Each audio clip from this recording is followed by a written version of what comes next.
Welcome to the Stoic Storyteller, your sanctuary for raw, unfiltered stories about the darker side of human nature. Here, we dive deep into the reality of life, the toxic relationships, the bitter betrayals, and the quiet, calculating art of absolute justice. There is a specific kind of silence that follows rejection, not the comfortable silence of an empty room or the soft silence of a sleeping house. This silence has weight. It presses against your chest, fills the space behind your ribs, and sits there permanent, like something that calcified over years and never fully dissolved. Claire Whitmore knew that silence before she understood what silence meant. She had been 4 years old the first time her mother looked at her, truly looked at her, and turned away without saying a word. Not in anger, not in frustration, in something colder. A mild, clinical disinterest. The way you'd glance at a piece of furniture you'd already decided not to keep. By the time she was 7, she had stopped trying to understand it. By the time she was 8, her bags were packed. The family driver had loaded them into a black SUV on a Tuesday morning while her older sister, Victoria, watched from the upstairs window of their Beacon Hill townhouse. Victoria hadn't waved. She had simply turned back to her vanity mirror and continued straightening her hair, already practiced at existing in a world where Claire's absence was unremarkable. The car drove north for 4 hours, and Claire spent each of those hours staring at the rear window, watching Boston disappear behind her, learning for the first time that love was not guaranteed simply because you were born into a family. Some children had to earn it, and some children, through no fault of their own, were simply never given the chance. She did not know then what was waiting for her at the end of that road. She did not know about the artifacts, the legacy, the quiet empire built inside an ordinary Vermont farmhouse. She did not know that the 2 elderly people watching from the front porch, her grandfather in worn corduroy, her grandmother with paint-dusted hands, were about to give her something her parents never could, a reason to become exactly who she was. The Whitmore home on Chestnut Street was the kind of place that made other people feel small, not because it was the largest house on Beacon Hill, though it was one of them, but because everything inside it had been selected to remind you of your position. The hardwood floors restored to a specific warmth. The antique sideboards sourced from an estate in Connecticut. The framed family portraits where the lighting was always flattering and everyone was always smiling, and somehow Victoria was always centered. And Claire, when she appeared at all, was slightly to the left, slightly out of focus, slightly less. Her father, Richard Whitmore, was 43 years old and had the particular confidence of a man who had never seriously been told no. He ran a mid-sized import and trade consultancy, wore tailored suits to Saturday breakfast, and had a habit of ending conversations by standing up, as though the physical act of rising signaled that the matter was settled. He was not a cruel man by the standards of cruelty. He simply had no emotional vocabulary for daughters who didn't perform the way he expected. Her mother, Diane Whitmore, was worse, though she would have been genuinely horrified to hear it described that way. She considered herself a devoted mother. She attended every one of Victoria's recitals. She hired a nutritionist for Victoria's senior year. She flew Victoria to Paris for her 16th birthday. She said things like, "I sacrifice everything for my children," with complete sincerity. And she meant it. She had simply decided, somewhere in the architecture of her mind, that Claire did not require the same investment. Victoria was 18 months older than Claire, and she was, by every social metric, exactly what their parents had wanted. Beautiful in a way that photographed well, quick with compliments and quicker with charm. She had an instinct for understanding what people needed to hear, and she deployed it like a talent. Teachers loved her. Relatives loved her. Strangers at parties loved her. She also had a precise and unspoken understanding of the family hierarchy, and she did nothing to disturb it. The year Claire turned 8, her father called her into his study after dinner. The room smelled of leather and old paper. He sat behind his desk. He did not ask her to sit. "You're going to stay with your grandparents for a while," he said, eyes on his phone. Claire stood very still. "For how long?" "For the foreseeable future." He looked up briefly. "It'll be good for you, the fresh air. Your grandparents are—" He searched for a word. "Quiet people. You'll do well there." She waited for something else. An explanation, an apology, a qualifier that would make this make sense. He had already looked back down. She walked out of the study and stood in the hallway for a long time, listening to the house. From upstairs, Victoria's music played softly. From the kitchen, the sound of her mother's voice on the phone, laughing at something. The whole house was functioning, warm and illuminated, and Claire stood in it like a shadow. present unnoticed, already halfway gone. She did not cry that night. She wasn't sure why. Perhaps because some part of her, even at 8 years old, understood that tears required an audience. And there was no one in this house who was watching. The car came on a Tuesday morning. The driver didn't speak. Boston dissolved behind the windows. The roads narrowed. Interstate gave way to state highway to county road. The trees thickened. The air changed, cooler, cleaner, carrying the smell of pine and something older beneath it. By mid-afternoon, the car had turned onto a gravel road and stopped in front of a 2-story Vermont farmhouse with a wide porch and a stone wall running along the front garden. A large oak tree stood off to one side. Below it, a wooden workbench held rows of small, labeled containers. 2 figures stood on the porch. Her grandfather was tall for his age, white-haired, broad-shouldered still, with hands that looked like they had spent decades working with them. Her grandmother was smaller, quieter in posture, with deep-set eyes that watched Claire climb out of the car with an expression that was, and Claire would remember this for the rest of her life, not pity. It was recognition, as though they had been waiting for her. Her grandfather walked down the porch steps, crouched to her height, and said in a voice that was low and unhurried, "You must be Claire. I'm your grandfather, Edmund." He smiled. "You have stubborn eyes, just like your grandmother did at your age." Claire blinked. "Is that bad?" He considered it seriously. "Not if you use them right." Her grandmother appeared beside him, touched Claire's shoulder once, briefly, directly, and said, "Are you hungry?" Claire was. She hadn't eaten since breakfast. "Then come inside," her grandmother said. "We made soup." The driver left without ceremony. The gravel crunched under retreating tires, and Claire stood in the doorway of a farmhouse that smelled of old wood and linseed oil and something else, something dusty and serious, like rooms full of things that had been important long before she was born, and felt, for reasons she couldn't name, that she had arrived somewhere real. The house was not what it appeared. Claire understood this slowly, the way you understand something about a person through 100 small details before you can name what they add up to. She understood it through the bookshelves first, 2 full walls of them in her grandfather's study, floor to ceiling, filled not with popular history or management theory, but with academic volumes in 3 languages, their spines creased and annotated in pencil. She understood it through the visitors next. They came every few months. Quiet, deliberate people who arrived in unremarkable rental cars, sat in the front room and spoke with her grandfather for hours in low voices she was not invited to overhear.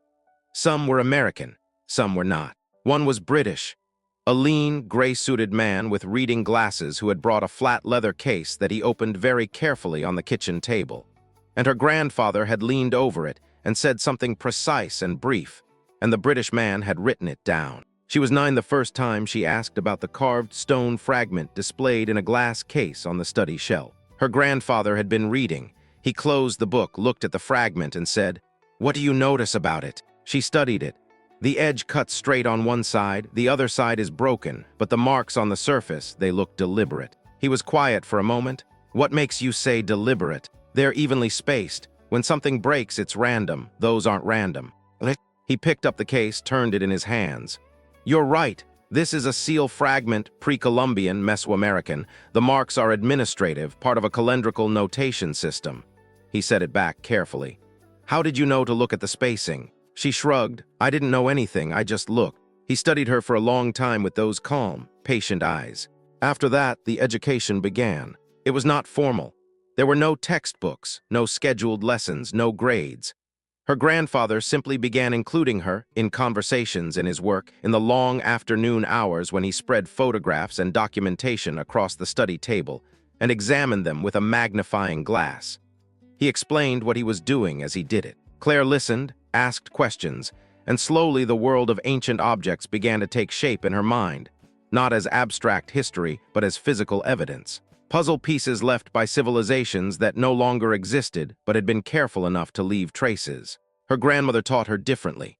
Where her grandfather approached artifacts through analysis, her grandmother approached them through narrative, who had made them, what world they'd inhabited, what it meant that they had survived. She had a storyteller's mind beneath the academic precision, and she passed this to Claire the way you pass something without wrapping it, directly, hand to hand. One evening when Claire was 10, a car arrived that she hadn't seen before. A man stepped out, mid-50s, well-dressed, the manner of someone accustomed to being recognized in the right rooms.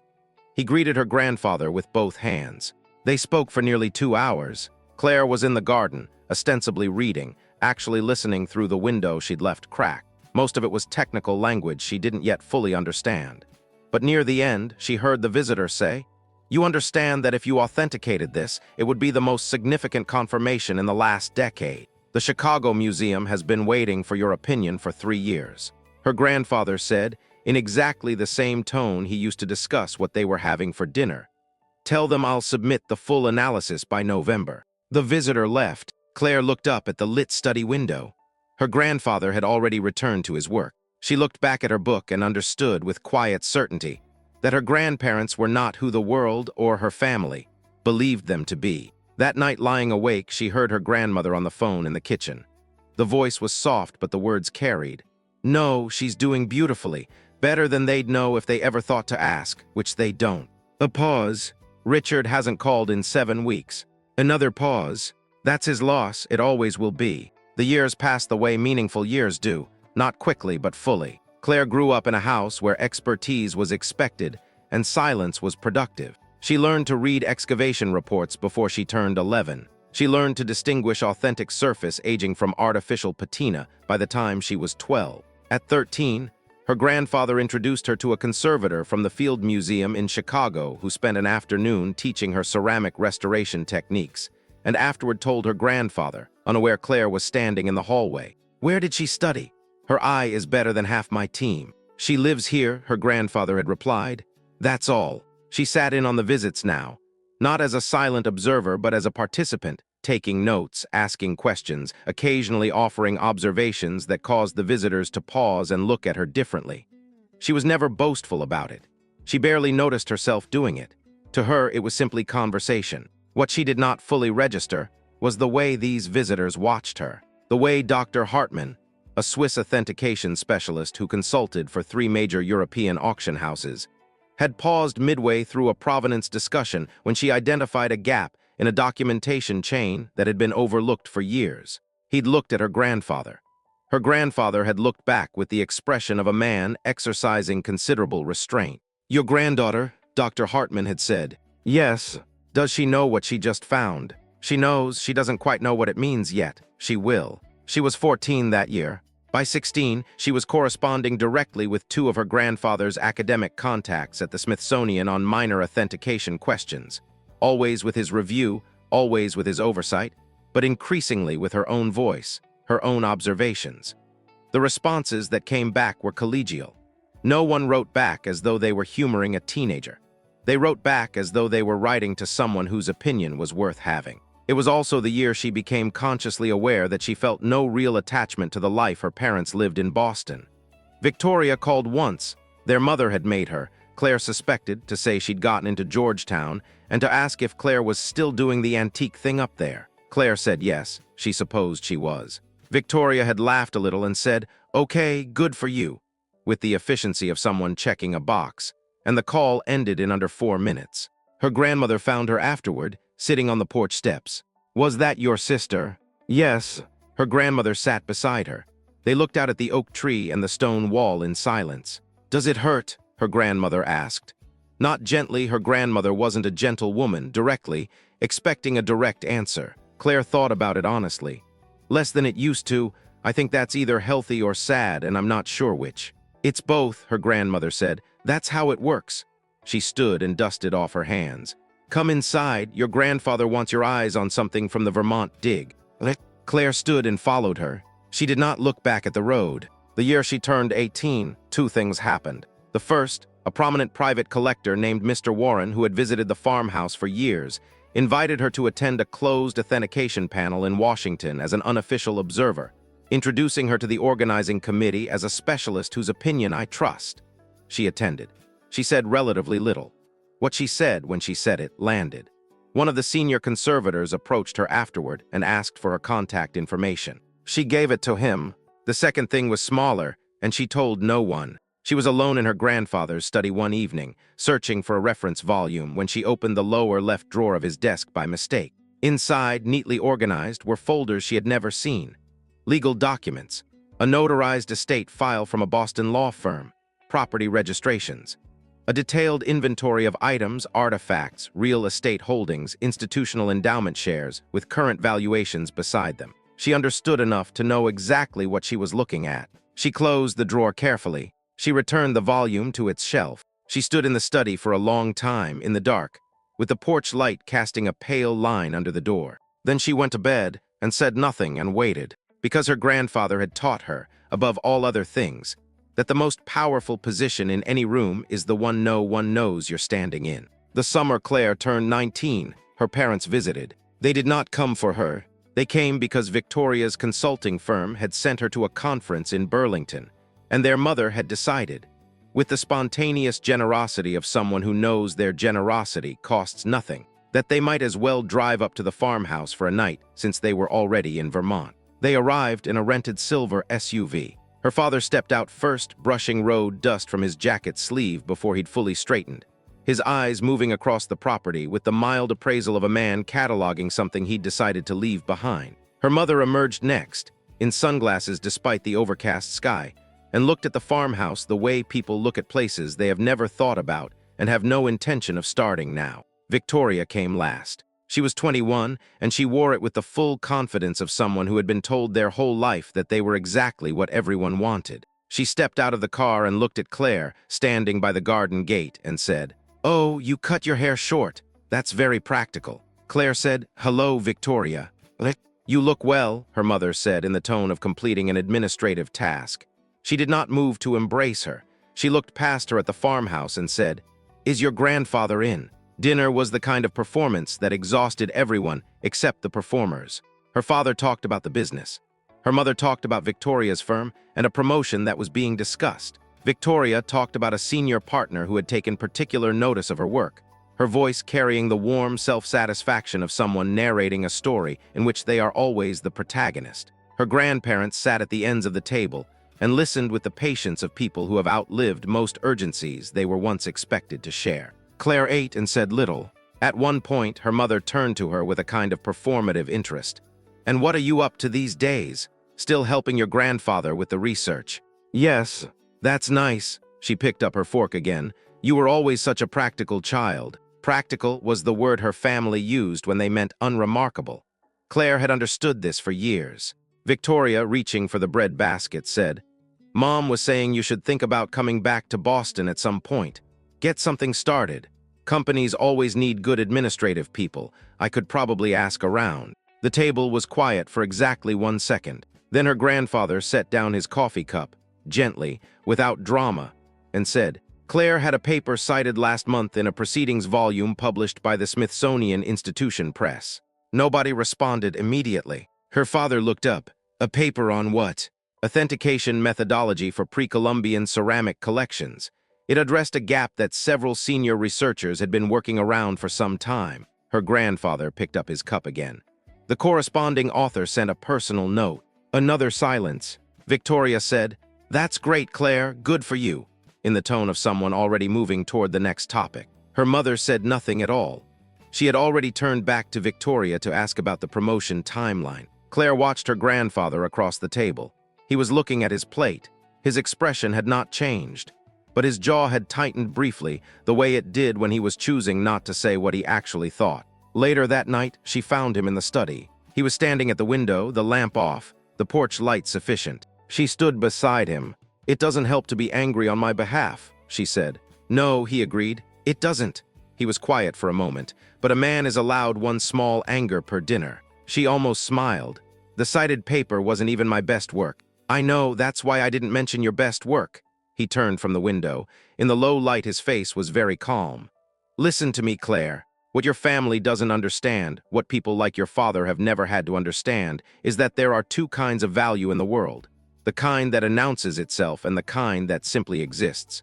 He looked at her steadily. "They chose a daughter who performs the first kind. You are the second kind. They won't know the difference until it costs them something." She stood with those words settling into her. "When will that be?" she asked. "I don't know," he said.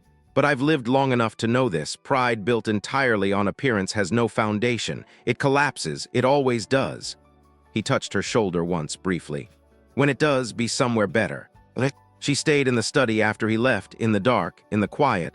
with the porch light across his bookshelves. That was the last time the family visited. Her grandmother went first. It was January, early morning, her breathing simply stopping between 1 hour and the next, peaceful in the way that the best and worst endings sometimes are. Claire had been awake.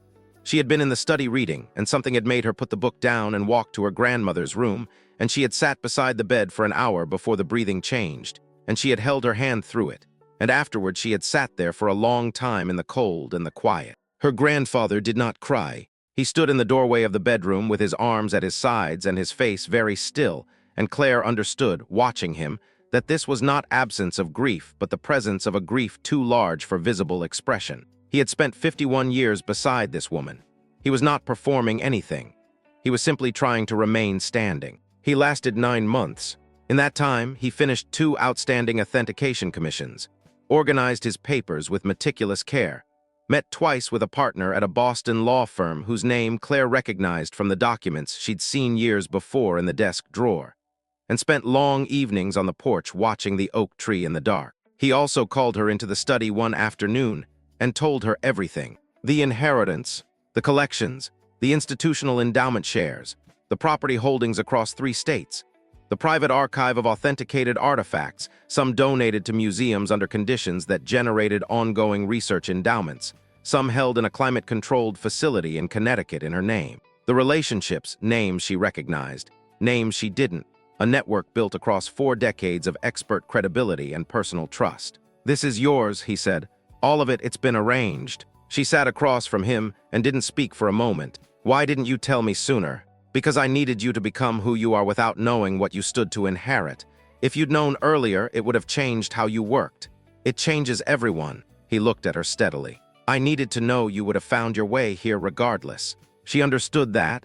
She also understood what it cost him to say it. "Victoria," he said, "and your parents, they won't receive anything from this estate. That's not cruelty, it's clarity. They made their choices. These are mine." He died 6 weeks later, in his study, in his chair, with a book open in his lap, a monograph on Mesoamerican bronze metallurgy that he had read twice before and was apparently finding worth a 3rd time. When Claire called her father to deliver the news, there was a silence on the line, and then her father said, "We'll come for the funeral, of course." They arrived the day before. Her mother walked through the farmhouse with the careful neutrality of a woman cataloging things she hadn't expected to see. The bookshelves, the framed correspondence on the study walls, the glass cases. She touched nothing, but her eyes moved over everything with a new quality of attention. Victoria was quiet. She looked genuinely uncomfortable, not from grief, Claire suspected, but from finding herself in a house she had never known and surrounded by its evidence. Her father sat in the front room and looked at the floor with the expression of a man quietly recalculating something. The funeral was attended by 51 people. Her family had expected a small country service, neighbors, perhaps a few elderly acquaintances. Instead, there were scholars, a conservator who had flown in from Chicago, a retired professor from Yale who had collaborated with her grandfather on a significant research project in the late 80s, a woman from the Smithsonian's acquisitions department who introduced herself to Claire by first name and spoke of her grandfather with the directness of someone discussing a colleague they had deeply respected. 2 men in good suits who introduced themselves only as representatives of a private cultural foundation, and whose bearing suggested they moved in circles her parents had never accessed.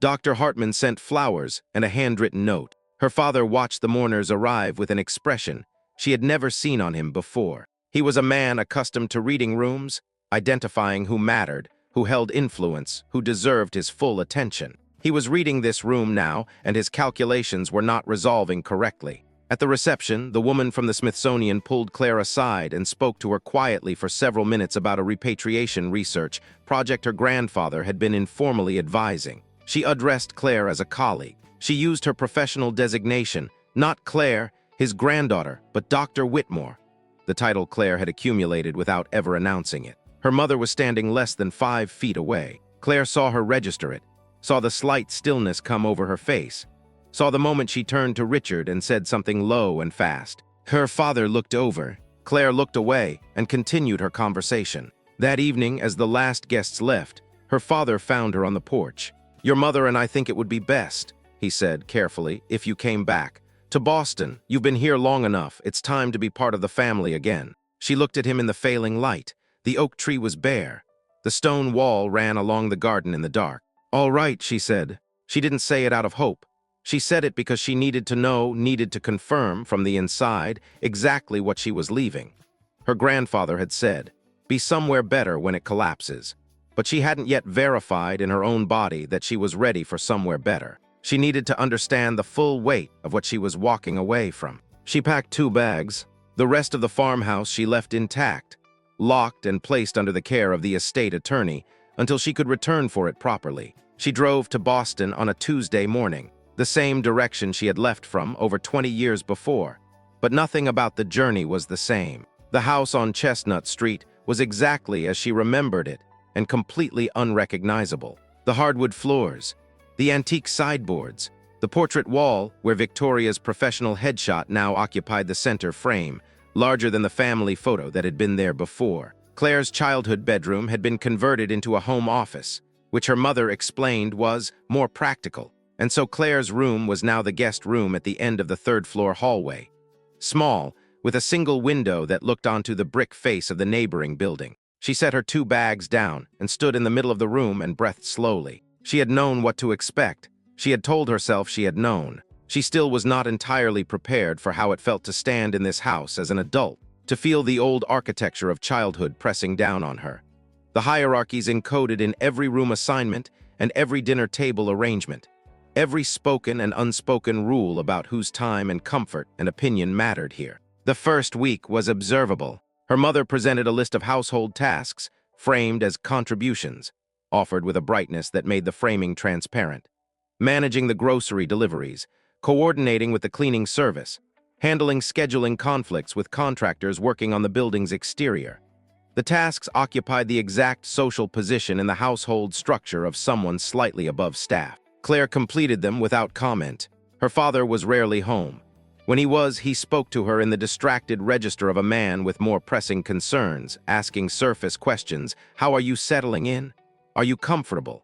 That he did not wait for answers to. Victoria was the sharpest edge. She had recently been given a senior position in her father's company, a promotion built on family architecture rather than earned through performance, though no one in the household named it that way. She came home in the evenings with the particular energy of someone performing success, dropping her bag on the kitchen counter, opening the refrigerator, narrating her day with the assumption that everyone present was her audience. She began including Claire in this audience. At first, the comments were minor. "If you ever want to look at something in the city, I have contacts at a few firms, admin roles, junior analyst positions, that kind of thing. I could put in a word," stated with the warm efficiency of someone solving a problem they've already classified. "Then, you should probably think about updating your wardrobe. I know Vermont is relaxed, but presentation matters when you're starting fresh." Claire looked at her. "I'm not starting fresh." Victoria smiled.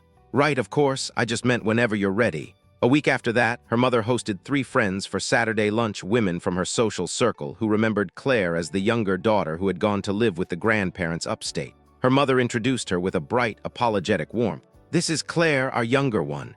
She's staying with us since we lost Edmund and Margaret. She's been helping out around the house." Helping out around the house.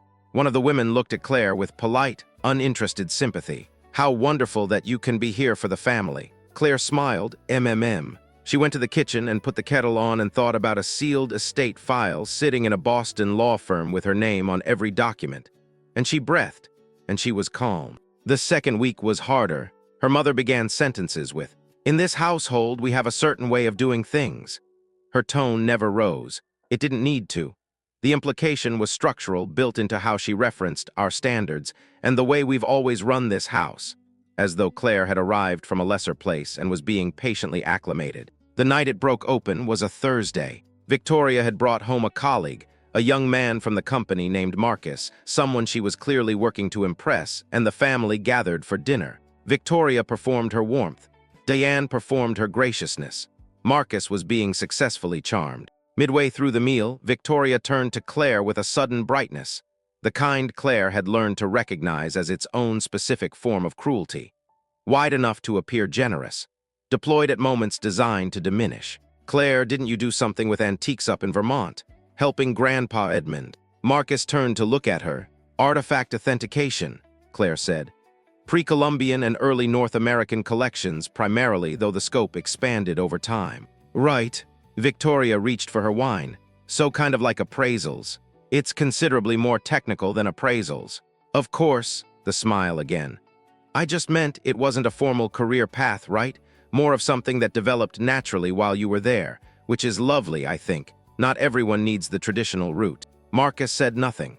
He looked at Claire with mild curiosity, clearly aware of some subtext he hadn't been given the key to. Claire looked at Victoria across the table. There was a silence just long enough, and in it, she held the image of Dr. Hartman's handwritten note, and the Smithsonian citation, and the woman from acquisitions at the reception, and the sealed estate inventory in the law firm on Tremont Street.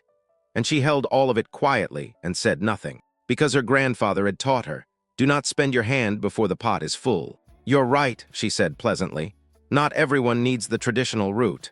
Victoria turned back to Marcus, satisfied. Diane refilled the water glasses. Claire ate her meal and thought about a porch in Vermont, and a man in worn corduroy who had never once treated her worth as a question. That night she lay in her small guest room and stared at the ceiling and listened to the house settle. And she understood, completely and without drama, why she had come here. She had come to confirm that there was nothing left to grieve. And the house, without knowing it, was confirming this for her. One dinner at a time. She was not hurt anymore. She was watching. It happened on a Saturday. Later, Claire would think about the fact that it had been a Saturday. An ordinary afternoon in late February, pale winter light through the living room windows, the smell of her mother's cooking somewhere in the back of the house, the sound of Victoria on a call in the hallway, her voice easy and unhurried. An ordinary day, the kind of day that should not contain anything irreversible. It started with lunch. Her mother had invited 2 relatives, aunts from her father's side, women in their 60s with the particular confidence of people who have spent decades inside a social structure they understand perfectly. They arrived with wine and news and the practiced warmth of people who are comfortable with hierarchies, as long as they occupy a favorable position within them. Lunch was served. Claire had prepared most of it. This had become unremarkable by now, another task absorbed into the household structure without discussion, like water into cloth. She brought out the dishes, refilled the drinks, sat at the table in the seat closest to the kitchen. The conversation moved, as it always did in this house, toward Victoria. Her recent travel, her upcoming promotion, the young man at the company who was clearly interested. The aunts leaned forward, delighted. Diane described Victoria's trajectory with the quiet pride of a woman presenting her greatest achievement. Victoria received it with practiced modesty that fooled no one and was not intended to. Then the older aunt, a woman named Aunt Patricia who had a habit of asking questions shaped like compliments, turned to Claire and said, "And you, dear, still doing that little project up in Vermont with the old things?" Claire said, "I work in artifact authentication." Right. Aunt Patricia nodded with a brightness that preceded dismissal. Like an antiques appraiser. Not quite. Well, she turned back to Victoria. It's good to have a hobby, keeps the mind active. Her mother said nothing. Claire looked at her mother's hands, steady, unhurried, completely uninterested in correcting this. Not because she didn't know better. Claire was certain by now that Diane had assembled a more accurate picture since the funeral, since the visitors, since the Smithsonian woman's greeting. But correcting Aunt Patricia would require acknowledging the gap between what she had told people about her younger daughter and what her younger daughter actually was. And that gap, maintained over years, was now too wide and too structural to close in casual conversation. So her mother said nothing, and Claire understood, in the way she had been understanding things her whole life, quietly, completely, without a way to unhear it, that her mother had always known. Not everything, but enough, and had chosen over and over to look away. The conversation moved on. After lunch, while the aunts sat in the living room, Claire was in the kitchen washing dishes when she heard Victoria's voice from the hallway, closer than expected, lowered slightly, carrying the way voices carry in old houses with hardwood floors. "She just doesn't fit here, Mom. She never has. She comes back after 20 years and she's just, I don't know, like she's waiting for something. It makes everything uncomfortable." Even the aunts noticed. A pause, her mother's voice quieter. "Give her time, she'll find her footing. I'm not being unkind. I'm just saying it's noticeable. She was always going to be difficult," her mother said. The words came easily, like something stated before, a settled position. "Some children are just like that. You can only do so much." Claire stood at the sink. The water was running. She turned it off. She stood in the silence of the kitchen, with the wet dishes stacked beside her and the winter light coming through the window above the sink, and she felt something she had not felt in years. Not the old wounded grief of childhood, but something colder and more final. A decision making itself. Some children are just like that. You can only do so much. She dried her hands. She walked to the living room doorway. Her mother was there. The aunts were there. Victoria had returned from the hallway and was on the couch, phone in hand. "I have something to say," Claire said. The room oriented toward her. "I've been here for 3 weeks." Her voice was even. She was not shaking. She had not planned this, but the words came with the clarity of something long assembled, finally spoken. "In that time, I've been introduced to your friends as someone who helps around the house. I've been told my work is a hobby. I've been given the guest room while my childhood bedroom was turned into storage for things that mattered more." She paused. "This afternoon, my mother told someone in this house that I was always going to be difficult, and that there was only so much that could be done." The room was very quiet. Her mother's face had gone carefully still. Not guilty, not remorseful, but frozen in the composure of a woman assessing damage and calculating her response. "I need you to know," Claire continued, "that the grandparents you sent me to, the people you decided were good enough to raise the daughter you found inconvenient, were not quiet country people. Your father-in-law, Edmund Hale, is documented in 3 foundational texts of North American archaeological methodology. He worked with the Smithsonian, with the Field Museum, with the Yale Peabody. His archive, his collections, and his estate are documented, appraised, and inherited." She looked at her father now, who had appeared in the doorway from the back hall. "The people you abandoned me to were more accomplished than anyone in this room will ever be, and they raised me with more dignity than this family has shown me in 3 weeks. Victoria looked up from her phone. Aunt Patricia was motionless. Her father opened his mouth. "I'm not finished," Claire said, not loudly, just clearly. He closed it. "I came back here because I needed to understand something. I understand it now." She looked at her mother last. "I won't be your convenience. I won't be the proof that Victoria did better. I'm leaving." Claire, her mother, started. "I'm not angry." And she meant it, and this, more than anything, was what silenced the room. Not rage, not bitterness, just a calm, clear woman who had already arrived somewhere the others hadn't reached. "I just don't have room in my life for this anymore." She went upstairs. She packed her 2 bags in 11 minutes. She had not accumulated anything here worth keeping. She came back down. Her father was at the bottom of the stairs, hands in his pockets, looking at the floor, then at her. His face held something she had not seen there before, not remorse, not quite, something earlier than remorse. The beginning of a question he didn't know how to form. "You don't have to go tonight," he said. "I know." She walked past him. The front door opened. The cold February air came in. The street was quiet, the brownstones lit in their rows, the city indifferent and continuous. Claire stood on the front step for one moment and looked back at the warm, illuminated windows of the house on Chestnut Street, at the life inside it that had never once included her, and then she turned and walked toward the street. She did not look back a second time. She returned to the Vermont farmhouse for a week, cleared the estate files, coordinated with the Boston attorney, arranged transfer of the private archive to a secure climate-controlled facility in Connecticut that 2 museum directors had helped select. She hired a property manager.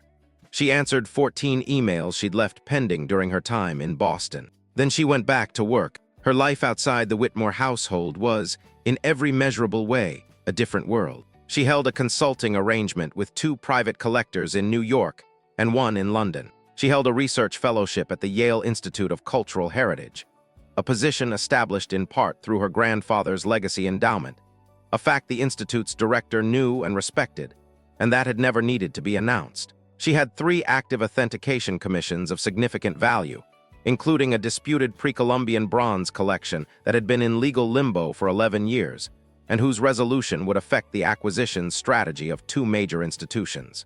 She did not think about her family while she worked. She thought about metallurgical composition and burial stratigraphy. She thought about the way certain mineral deposits accumulate on organics, depending on soil acidity and moisture levels over time. She thought about a provenance gap in one of the New York collection documents that had bothered her for 2 weeks, and that she was, finally, beginning to resolve. She was in the middle of this, at a work table in a borrowed research space at Yale, 3 weeks after leaving Chestnut Street, when Dr. Hartman called from Zurich. She answered, "I'm in New York next week," he said. "I have a situation. The Geneva House is presenting a private collection in April, 41 pieces, significant institutional interest, primarily late pre-contact North American. The authentication documentation has gaps that concern their legal team. They've asked me to recommend someone who can review the full collection under time pressure. A brief pause. I recommended you. She set down her magnifying glass. What's the timeline? 6 weeks to full assessment. The collection is already in the secure facility in Midtown. I can do it in 5. I told them 6, he said, and she could hear the smile. Do it in 5 and let them be grateful. She did it in 4.5. The assessment was documented in a 39-page report that the Geneva House's legal team described, in a written communication to Dr. Hartman, as the most thorough pre-auction authentication analysis they had received in 12 years. 3 of the 41 pieces were flagged with provenance concerns. One was determined to be a significant forgery that had cleared 3 previous reviews. The House pulled that piece. The remaining 38 were cleared. The auction ran in April. The realized value was significant enough to be covered in 2 trade publications and 1 general interest feature on the resurgent collector market for pre-contact North American material. Claire's name appeared in the trade publications, not prominently, because she had not asked for prominent placement, but it appeared with her Yale affiliation in the methodology notes that serious buyers and institutional representatives read carefully. One of those representatives was a woman named Dr. Patricia Egan, Director of Collections at the National Museum of the American Indian in Washington, a position of significant cultural and diplomatic authority, intersecting with federal cultural policy, international repatriation agreements, and the stewardship of the country's most important indigenous heritage collections. Dr. Egan called 4 days after the auction. She did not call Dr. Hartman first. She called Claire's number directly, and when Claire answered, she said, "I've been following your work for some time. We have a project that needs your particular combination of skills. I'd like to have a conversation." They had the conversation. The project was significant. A collection of artifacts with disputed provenance at the center of a decade-long diplomatic discussion between the United States government and 2 tribal nations. Pieces that had been through 3 inconclusive assessment reports, 2 Federal Commission reviews, and 1 failed repatriation attempt. Dr. Egan needed a fresh analysis conducted by someone with unimpeachable credibility and no institutional politics complicating the process. Claire accepted. She told 2 people, Dr. Hartman and her estate attorney. Then she began. Meanwhile, in the house on Chestnut Street, a different kind of discovery was unfolding. Her father had a habit of reading trade news over breakfast, industry briefings, the occasional cultural economy piece that intersected with import sectors his company handled. He had been reading one of these when he stopped. The article was a brief overview of the April Geneva auction. It referenced the authentication review that had secured the sale's credibility. His eyes moved to the methodology notes. Dr. Claire Whitmore, Cultural Heritage Authentication, Yale Institute of Cultural Heritage. He read it twice. He sat with his coffee going cold. Then he pulled up the Yale Institute's public research directory and searched her name. And the results came back in a way that required him to sit very still for several minutes, adding up what was in front of him. He did not mention this to Diane. He did not call Claire. He sat with it privately, the way men sit with the specific discomfort of having been wrong about something significant for a very long time, and stared out the window at the street. And the city moved the way cities always do, indifferent to individual recalculations. Victoria, that same week, presented a quarterly strategy proposal to the company's senior leadership containing 3 fundamental errors in market analysis. 2 senior managers noted this in writing, carefully, in the language of professional concern. Her father approved the proposal anyway. This was the first mistake of several. Victoria had been given the company's expansion portfolio, new market development, international partnership negotiations, and the brand elevation strategy Richard had been building toward for 5 years. She had received this responsibility the way she received most things, as confirmation of something she had always believed about herself. She was externally impressive. She spoke in meetings with confidence. She dressed the part. She had a talent for making people feel heard in a way that deferred actual decision-making to later, and later, in business as in conversation, could become never without anyone quite noticing the transition. The first significant consequence arrived in July. A Canadian distribution partner, 8 months in preliminary negotiation, finally requested a formal proposal. Victoria had been managing the relationship. The proposal she submitted contained pricing structures not properly benchmarked against the current regional market, which had shifted considerably in the past 16 months. Victoria had relied on a 2-year-old analysis rather than commissioning updated data. The Canadian partner declined, politely, thoroughly. Internally, a senior manager named Director Brennan, 11 years with the company, the kind of institutional memory Victoria lacked, wrote a memo circulated among the senior team, measured in tone, identifying the benchmarking failure, recommending a process review. Victoria read the memo and described it at dinner that evening as Brennan being territorial, because he resents that I have the portfolio. Her father said, "He's been with us a long time," which is exactly the problem, Victoria said. He's resistant to new thinking. Her father nodded. He did not agree. He did not disagree. The silence that followed was the kind that enables things. By September, the expansion portfolio had 3 stalled negotiations, 1 partnership dissolution that had escalated through mishandling, and a budget overrun in the new market research division that Victoria had approved without full board visibility. A significant investor, a New York fund that had held a stake in the company for 7 years, requested a formal review meeting. The meeting was difficult. The fund's representative was a woman in her late 40s who asked questions with the practiced patience of someone who already knew the answers and was waiting to see which ones would be acknowledged. Victoria answered some well.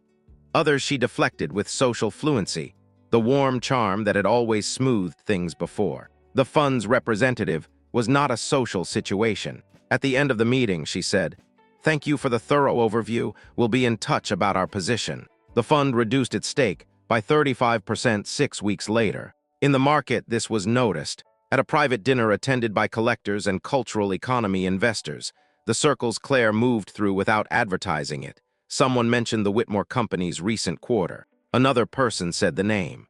A third, who had been at the Geneva auction and had read the methodology notes carefully, said, "Whitmore, isn't that the same name as the authentication report? The repatriation project. That's the other daughter," someone said. The younger one, she was raised by Edmund Hale. A brief silence around the table. "Wait," said the first person. The younger Whitmore daughter was raised by Edmund Hale. Apparently, she never mentions it. Professor Edmund Hale, the name that appeared in footnotes of 3 texts that serious people in this world had read in graduate school. The name attached to a 1989 field project that had reset the methodological approach to a particular category of North American archaeological analysis. The name that moved through certain professional conversations, the way a master teacher's name moves among musicians, with instinctive respect, and a quiet recalibration of everything attached to it. "I had no idea," the first person said. "I don't think most people did. That's very much in keeping with how she works." The conversation moved on, but the current had shifted beneath it. That particular kind of information transfer that moves through elite circles invisibly, reshaping things below the surface. In the months that followed, Claire's name appeared in different configurations. Not loudly, not announced, but in the conversation threads of people who mattered in specific ways: museum acquisition committees, federal heritage panels, private collection trustees. A different picture of her was assembling itself, quietly and without her orchestration. And in the house on Chestnut Street, her father was reading morning briefings with greater frequency, finding her name in more of them, sitting with cold coffee and his recalculations, saying nothing to anyone about what he was adding up, because the sum was becoming deeply uncomfortable. And the worst part, the part he could not say aloud, not yet, was that he had encountered her work before he recognized it as hers. He had read one of the cited authentication assessments 2 years ago in a trade context, had noted the methodology as unusually rigorous, had moved on. He had not connected the name. He had not been looking for it. He was looking for it now. He found it in 7 places in the past 18 months alone. 7 places, and he had been sitting across from her at a dinner table the whole time, not asking what she was working on. And she had sat there with all of it inside her and said nothing. He closed his laptop. He stared at the window. He was a man who had spent his life believing he understood value, who had it, how to identify it, how to cultivate it. This was the story he had told himself about his own intelligence. And somewhere in a research space at Yale, the daughter he had sent away at 8 years old was quietly disproving that story, in real time, without looking back. The article ran on a Wednesday. It was not a major publication, not the kind of outlet that trended online or generated breaking notifications. It was a cultural heritage journal with a readership of perhaps 5,000 people, the majority of them academics, institutional curators, senior collectors, and the particular subspecies of journalist who covered the intersection of art, history, and federal cultural policy. 5,000 readers, and almost none of them irrelevant. The article was titled, Edmund Hale's Unfinished Work, Reassessing the Legacy of America's Most Influential Post-War Field Archaeologist. It had been prompted by the completion of Claire's repatriation assessment, the project she'd accepted from Dr. Egan at the National Museum, and the subsequent joint statement from the museum and the relevant tribal nations acknowledging the role of the assessment in advancing a long-stalled repatriation agreement. The journalist had followed the thread from the public statement back through the assessment report, and in the acknowledgments, in the spare, professional language of academic convention, was a line that had not been intended as a headline but quietly became one. The author acknowledges the foundational methodology developed by Professor Edmund Hale and preserved in the unpublished archive now donated by the Hale estate to the Yale Institute of Cultural Heritage. 2023. The journalist had looked up Professor Edmund Hale. The article that followed was thorough. It documented, with academic precision and considerable institutional access, the full scope of what Edmund Hale had been during his career, the field projects, the authentication frameworks that had become standard methodology, the international collaborations spanning 4 decades, the private collections, the correspondence with institutions across 3 continents. It noted that he had spent the final decades of his life in quiet Vermont retirement, largely removed from public academic life, and that the full extent of his archive and estate had not been publicly known until its transfer and donation in the year of his death. Near the end, a paragraph noted that the assessment report central to the current repatriation agreement had been authored by his granddaughter, Dr. Claire Whitmore, who had been raised in his household from early childhood and trained directly under his supervision. The article was read by 5,000 people. Every one of them understood what it meant. Within 3 days, it had been referenced in 2 larger publications. Within a week, the Yale Institute had received 4 inquiries from international institutions regarding collaborative research on the Hale archive. Within 2 weeks, a university press had approached the institute about a commemorative volume. Claire heard about most of this secondhand. She was in the middle of her work. She answered the emails that required answering and declined the interview requests, politely, with the brevity of someone who has never needed media attention to confirm what she already knows. She did not think about her family during this period. Her family, however, was thinking about her. The article reached Chestnut Street through her father, whose contact in the cultural sector forwarded it with a message that said only, "Is this your daughter?" He read it at his desk. Then he read it again. Then he sat for a long time with the particular stillness of a man being revised from the inside. Not corrected, not confronted, but structurally revised, like a building whose load-bearing classification has been quietly reclassified. Edmund Hale, he had known the name, of course. Anyone in his generation with any exposure to cultural institutions knew it, the way you know the names of significant figures in fields adjacent to your own. It appeared in enough contexts to be culturally ambient. He had known it the way he knew the names of significant architects or composers, as a data point, not a person. He had never connected it to the tall, white-haired man in worn corduroy who had stood on a farmhouse porch in Vermont and crouched down to greet his 8-year-old daughter. He sat with the specific texture of this, that he had stood in the presence of one of the most respected archaeologists in modern American scholarship and thought.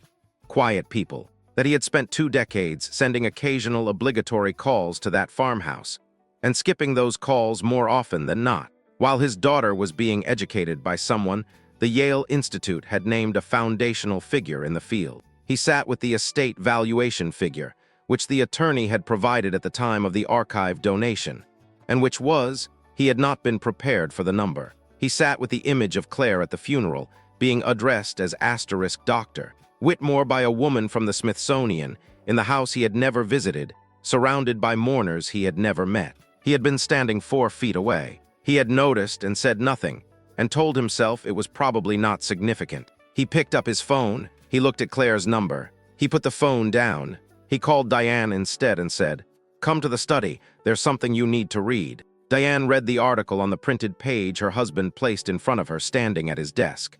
She read it slowly. Her face, trained by decades of social performance into remarkable control, gave very little away.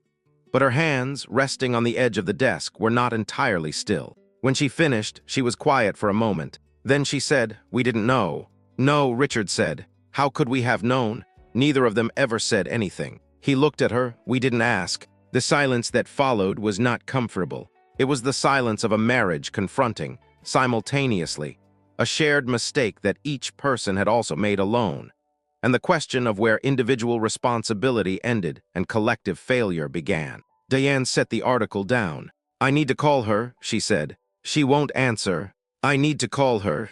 She called. The phone rang 4 times and went to voicemail. The message was brief and professional. "You've reached Dr. Claire Whitmore. Please leave a detailed message with your institutional affiliation." Diane listened to the full message. She did not leave one. She placed the phone on the desk and looked at her husband and understood, standing in that room, something she had spent 20 years successfully not understanding. That the categories she had used to arrange her children, the valuable one, the inconvenient one, the investment, the afterthought, had not been categorizations of her daughters. They had been categorizations of herself, of what she could see and what she had chosen not to. And the cost of that choice was now the specific silence of a voicemail she did not know how to fill. They tried. This is worth acknowledging. They tried. In the way people try when the trying is motivated not by genuine understanding, but by the sudden, clarifying pressure of loss. Sometimes the trying looks the same from the outside, regardless of what drives it. Her father called twice more. The first went to voicemail. The second she answered, and the conversation was brief and civil and accomplished nothing, because he had not yet found the language for what he needed to say, and so he said adjacent things. How proud he was, how he had read the article, how he hadn't realized. Claire listened and said, "I know," and the flatness of those 2 words was worse than anything she might have accused him of, because they were not angry. They were simply final. Her mother wrote a letter, handwritten on stationery she had not used in years, an indication of how seriously she was taking this. 3 pages. The word sorry appeared in 4 different constructions. It spoke of regret, maternal failure, the distance that had grown, the hope that distance could be bridged. It was, by any objective measure, a sincere letter. Claire read it at her work table at Yale early morning, tea going cold beside her. She read it twice. She sat with it. Then she folded it carefully and placed it in her desk drawer, not in the trash, because she was not performing indifference, and not in a place of prominence, because she was not performing forgiveness, and she went back to work. Victoria called once. She called on a Sunday evening, and when Claire answered, Victoria was quiet for a moment, the quiet of someone who had planned what they were going to say and found, on actually opening the conversation, that the plan no longer fit. "I read about Grandpa Edmund," Victoria said finally. "I didn't know." "No one did," Claire said. "That was his choice. I should have paid more attention. When we visited, I should have been better to you." The words carried the cadence of something rehearsed. But underneath, and Claire was good at reading underneath, there was something genuine, something uncomfortable. A person encountering herself from an angle she had avoided. "You were who you were," Claire said. "I don't hold that against you anymore." "Anymore? I processed it, I'm past it." "That sounds like something you worked very hard to be able to say." "Yes," Claire agreed. "It was." Another silence. "Is there?" Victoria's voice recalibrated, the warmth shifting into something more practical, and Claire heard the shift the way you hear a key change in familiar music. "Is there anything we can do? Dad has been thinking about the company situation, and he thought maybe your contacts could." "Victoria, what? That's why you called?" A pause, not only. "It's all right," Claire said, and she meant it not as absolution but as simple fact, of course. Vivian operated through utility, she always had. Claire had no anger left about this. It was simply the shape of her sister. "But the answer is no. I won't be using my professional relationships to support the company. That's not something I'm going to do." The call ended shortly after. The formal approach came 3 weeks later. Her parents drove to New Haven, her father's idea. They arrived at the Yale Institute and asked to see her. The front desk assistant called through to her research space, and Claire said, in a voice the assistant described afterward as very calm, "Tell them I'm in the middle of a commission. They can wait in the lobby if they'd like. I'll be another 2 hours." They waited. She came down at the 2-hour mark, not a minute before, not a minute after, in her work clothes. No concession to the occasion. no performance of formality. She met them in the small reception area near the entrance. Her father stood when she entered. Her mother stood a moment later. They looked at her. She looked at them. What passed between them before anyone spoke required no translation. It was the specific comprehension that arrives when a person finally sees someone they have known for years and understands, for the first time, that they never knew them at all. Her father's face carried the quality of a man adjusting in real time to a reality he had not built his self-conception to accommodate. Her mother's face held something harder, a controlled grief, the kind that comes not from missing someone, but from understanding what the missing means about you. "Claire," her father said, "thank you for seeing us." She nodded once. She did not sit, which meant they could not comfortably sit either, and the conversation happened standing, which was appropriate. This was not a conversation that deserved ease.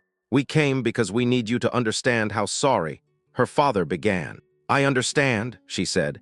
"You don't need to walk me through the comprehensiveness of it. I lived it." Her mother said, "We were wrong from the beginning about how we handled things."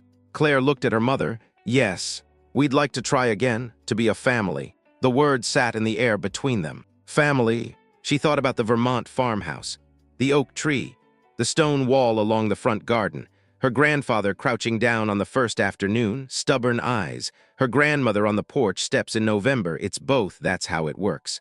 The study in the dark, the porch light under the door, 51 years of artifacts and language and careful, patient love, built in a place her parents had considered beneath their notice. She thought about a guest room on the 3rd floor with a window that faced a wall. She thought about a Tuesday morning, age 8, watching a city disappear through a rear window. "I don't think you understand what you're asking," she said.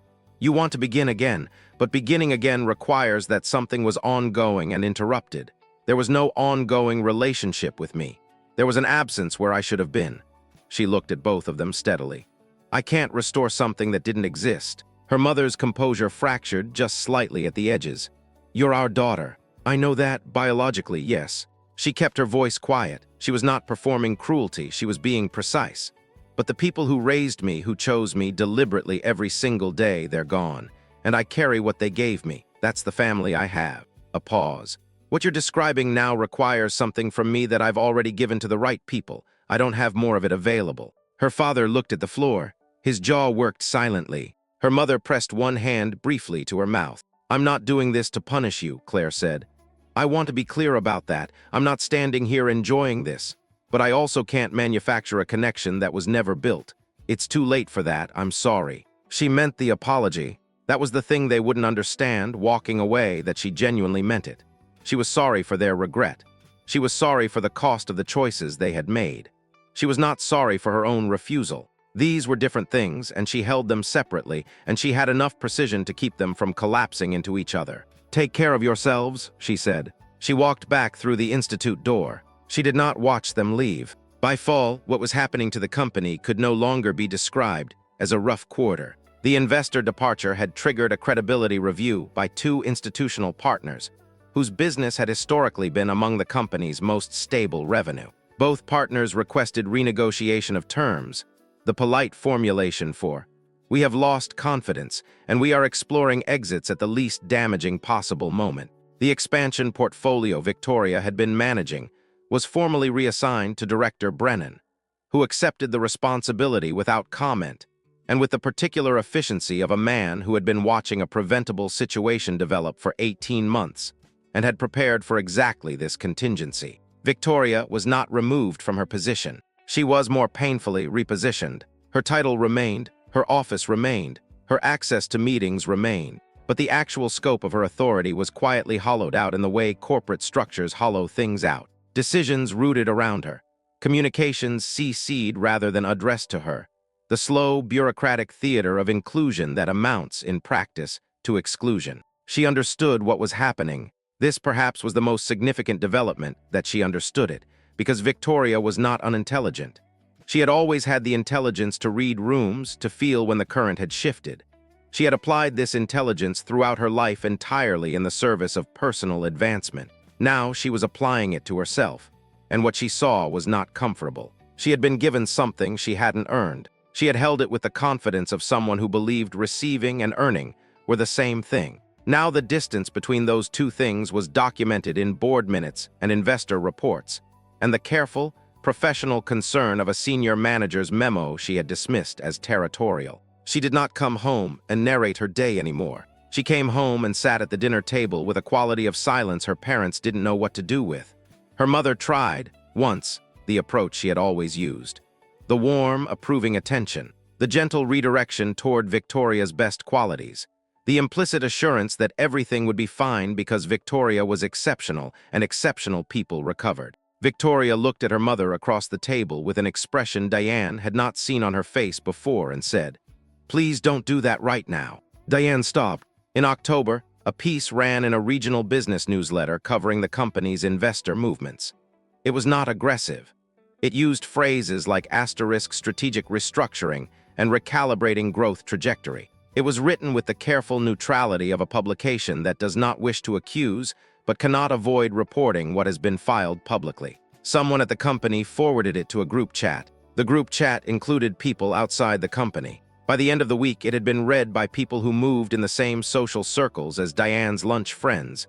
The women with practiced warmth and confident social hierarchies who had attended Saturday lunches and asked Claire about her little Vermont project. These women read it. They talked. At a charity dinner in November, one of them asked Diane, with the particular bright interest of someone asking a question they already know the answer to, "How is Victoria managing the expansion work? I've been hearing a few things."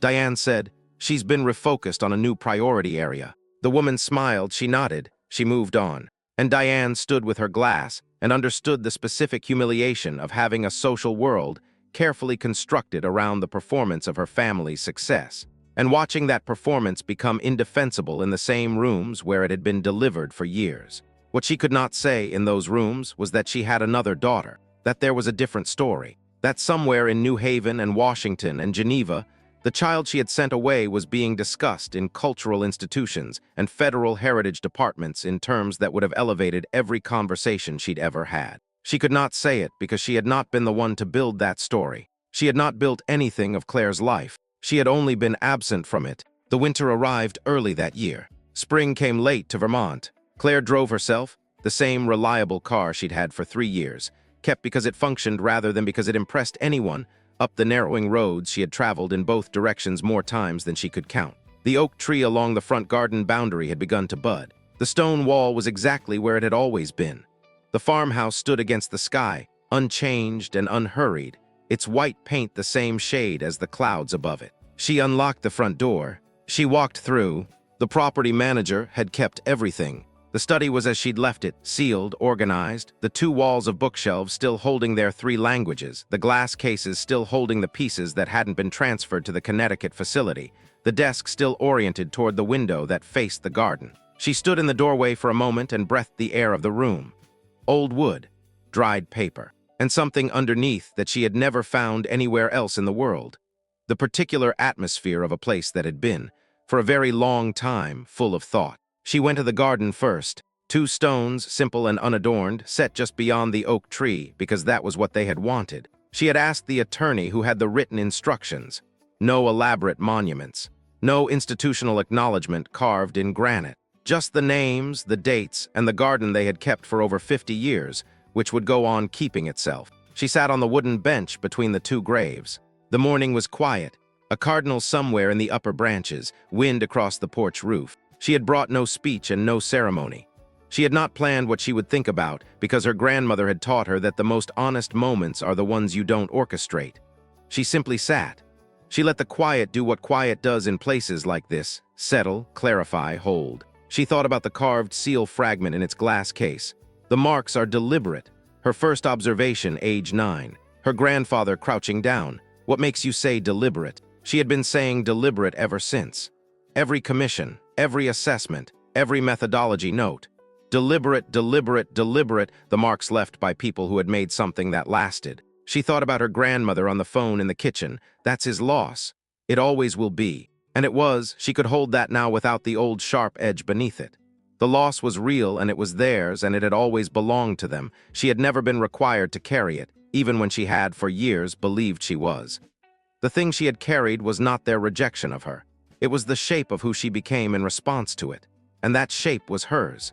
she had made it. In this garden with these two people, over 2 decades of quiet and deliberate work, her phone had 19 unread messages. She had looked at them this morning before leaving New Haven and answered the 3 that were time-sensitive. Dr. Egan, about the next phase of documentation for the repatriation project. Dr. Hartman, about a collection in Edinburgh whose trustees had requested her specifically. The Yale Institute director, about the commemorative volume and whether she would write the foreword. She would write the foreword. She had already begun composing it on the drive up. It would not be about her. It would be about him, about the way he had understood that expertise was not performance, that knowledge was not display, that the most durable things in the world are the ones built without reference to who is watching. She would write it in the same spare, precise language he had taught her, and it would be read by people who would understand without being told. Her family had not contacted her again after the meeting at the Institute. She had expected this. The expectation had been accurate. She had no particular feeling about its accuracy. She had said what was true, they had heard it. The silence that followed was not hostility, it was the silence of people sitting with something they couldn't yet metabolize. That was their work to do, not hers. Victoria had sent a message at the New Year. 2 lines, Happy New Year. I've been thinking about what you said, nothing further. Claire had read it twice and replied, Happy New Year, left it at that. There was nothing more to say yet. Perhaps one day there would be. She was not closed to the possibility. But she was not waiting. This was the thing she had spent years understanding and could now hold without effort. She was not waiting. She had stopped waiting for their love, for their recognition, for the retroactive correction that never arrives in the form you imagined. At some point in this garden, in this house, between this bench and this oak tree, in the company of 2 people who had never required her to wait for anything, she had been given something her parents could not have given her even if they had tried. She had been given a life that was entirely hers. The morning light moved across the garden. A single blossom fell from the oak tree and landed on the stone path, pale white against gray. She watched it for a moment. Then she stood, straightened her jacket, and walked back through the garden toward the farmhouse door, toward the car, toward New Haven, toward the foreword she was going to write and the commission she was going to complete and the work that continued, patient and deliberate and entirely without apology, like everything her grandparents had built. At the front door, she paused. She turned back once. The garden was still.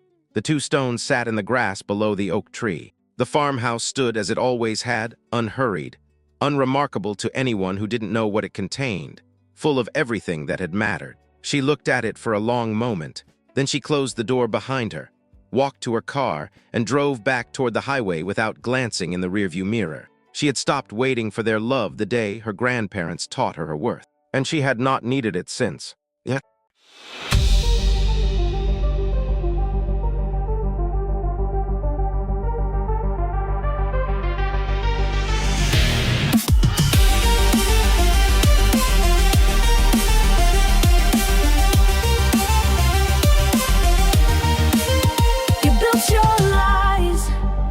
Trembling ground, but I hear freedom's roaring sound.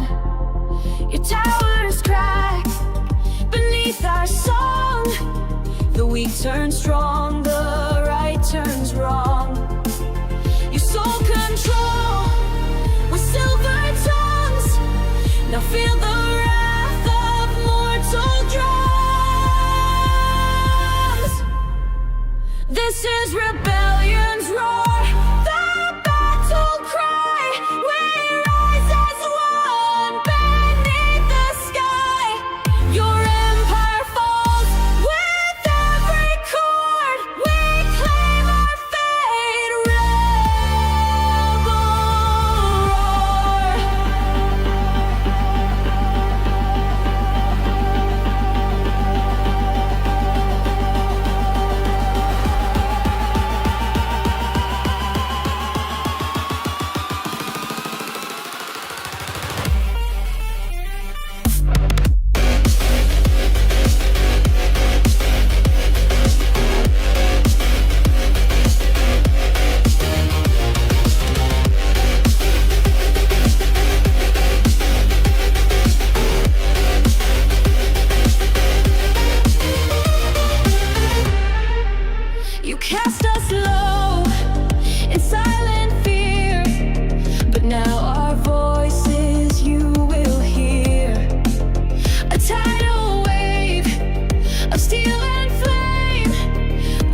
change.